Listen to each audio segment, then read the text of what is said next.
ប្រធានបទយើងតើទៅមួយនឹងការគាត់អត់ធ្លាប់ជាបាលថ្លើមដែរគាត់អត់ធ្លាប់ជាបាលទេអឺគាត់ចង់សួរថាគាត់ចង់ជាបាលថ្លើមតើរបៀបជាបាលថ្លើមរបៀបយ៉ាងម៉េចគាត់សួរយ៉ាងណាព្រោះគាត់អត់ធ្លាប់ដឹងទេខ្ញុំកណាសូមក្រាបថ្វាយបង្គំប្រធានានិងឋានៈគ្រប់អង្គនិងជាសួរអាយដាមលោកជំទាវលោករស្រីនិងកញ្ញាទាំងអស់ធានបទរបស់យើងគេសួរថាតើលាកថ្លើមហ្នឹងថ្លើមប្រភេទ B ហ្នឹងតើការព្យាបាលរបស់វាយ៉ាងម៉េចដែរគាត់និយាយទៀតថាគាត់កាលមុនគេថាព្យាបាលថ្លើមថ្លៃណាស់អញ្ចឹងណាអស់លុយច្រើននិយាយរួមទៅគាត់ថាអស់លុយច្រើនអត់ទេឥឡូវនេះការព្យាបាលថ្លើមគឺគេប្រើតែថ្នាំគ្រាប់ទេប្រើតែថ្នាំគ្រាប់មួយមុខឬក៏ថ្នាំជំនួយអីមួយមុខពីរមុខអញ្ចឹងណាបើសិនជាយើង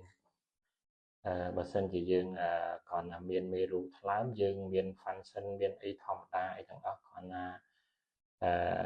មុខងារអីផ្សេងអីវាទាំងអស់វានៅល្អទាំងអស់ណាហើយយើងចាំព្យាបាលអាហ្នឹងគេប្រើតែថ្នាំគ្រាប់ទេពេលខ្លះអ្នកខ្លះហើយជំងឺខ្លះគេសាច់គេល្អគេអាចសាច់ថ្លើមគេល្អអីសពបែបយ៉ាងទាំងអស់ពេលច្រើនគេប្រើថ្នាំទៅមុខហ្នឹងឯងពួកថ្នាំគ្រាប់គេហៅពួក tenofovir ណាអាហ្នឹងតែមួយមុខអញ្ចឹងក៏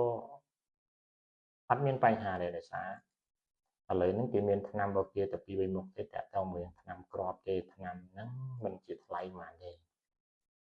ទេហើយខ្លាចថាយើងនៅជនបទក្របសត្វហ្នឹងវាគួរសមដែរ4 10 20រៀលអីចឹងកំប៉ុងណាប៉ុន្តែនៅកម្ពុជាយើងមានក្រុមរបស់មានក្រុមសមាគមគេទៅយុទ្ធជាមួយនឹងជំងឺថ្លើមយើងអាចតាក់ទងរលេខគេដើម្បីសួររមើលសមាគមគេហ្នឹងទៅកាន់តែថោក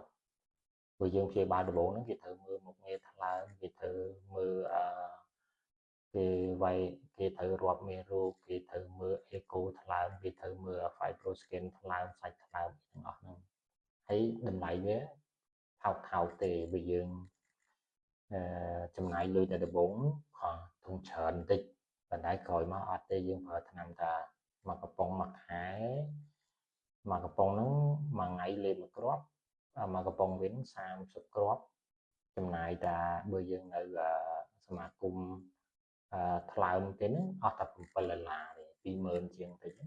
ធូរយើងអាចរកបានហើយកុំទុកយើងអត់គួរទុកទេបើយើងដឹងថាខ្លួនឯងមានលាកថ្លើមហើយយើងត្រូវ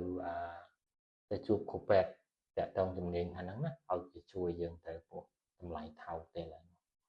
ហើយសមាគមថ្លើមគេហ្នឹងទៅតម្លៃគេថោកសមរម្យអាចទទួលយកបាន